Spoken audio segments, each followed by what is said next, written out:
අයිබෝන් අපි අද වැඩසටහනෙන් බලාපොරොත්තු වන්නේ සිංහල භාෂාවේ පිළිබඳව යම්කිසි අගයක් ඉදිරිපත් කිරීමයි. මේ සඳහා අපි මාතෘකාව වශයෙන් ගන්නේ සිංහල භාෂක සමාජයේ සතු විය යුතු මාතෘ භාෂා වාත්සල්‍යයයි.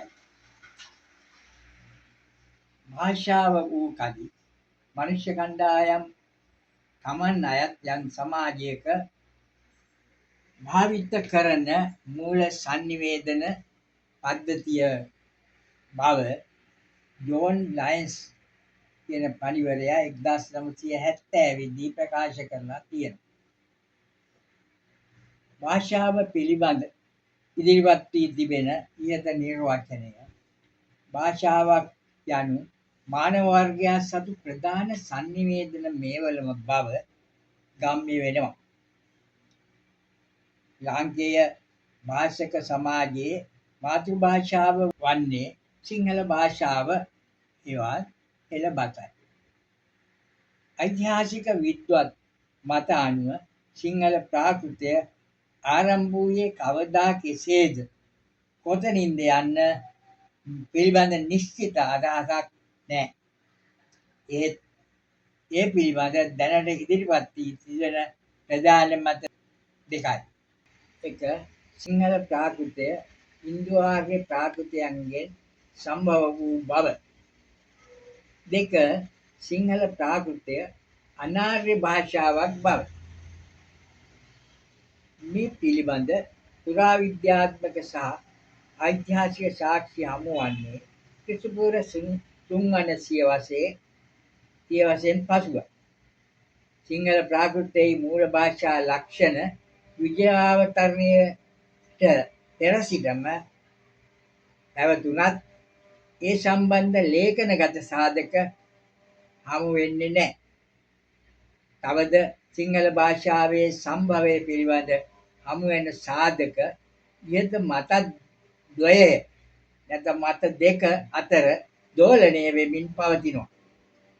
විජයාවතරණය මෙන්ම මිහිඳු හිමිගේ ලංකා ගමනය එළවසෙහි පාදම සකස් වීමේලා ඉවහල් වූ බව සාධක සැපයේ. එහෙත් ස්වෛරීව නිර්මාණය වී ඉන්දියානු ප්‍රාකෘත සමග මිශ්‍රණය වූ බසක් ලෙස එළවසෙහි පරිණාමය සිදුව ඇත. වෙනත් භාෂාවන්ගේ දක්නට නොලැබෙන අනන්‍ය භාෂා ලක්ෂණ නිසා සිංහලයාට හිමි වූ මව් භාෂේ වැදගත්කම පිළිබඳ භාෂක සමාජයක් වශයෙන් සාඩම්බර විය යුතුය. ඒ අනුව මෙම ඓතිහාසික සිදුවීම් වලට පෙර කාලවකවානුවේ ලංකාදීපයේ භාෂාවක් නොපැවති බවක් කිසිවිටක ගම්‍ය නොවේ. මෙසේ ඉතිහාසය විමර්ශනය කරන විට සිංහල ජාතිය මෙන්ම සිංහල භාෂාවද ඊට අයත් භාෂක සමාජය විසින් අභිමානයෙන් වැළඳගත යුතු වේ.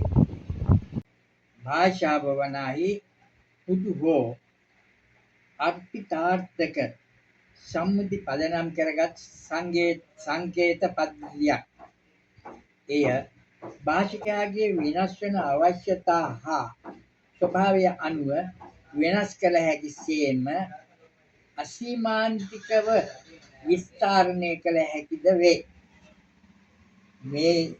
මේ දැක්ුණේ මේ භාෂාව පිළිබඳ විශේෂ අවස්ථා කිහිපයක්.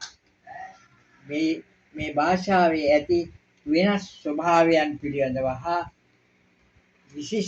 විශේෂ අවස්ථා පිළිබඳව ඔබට ඉදිරි වීඩියෝ දර්ශනවලදී දැනගත හැකි වෙනවා ඇත.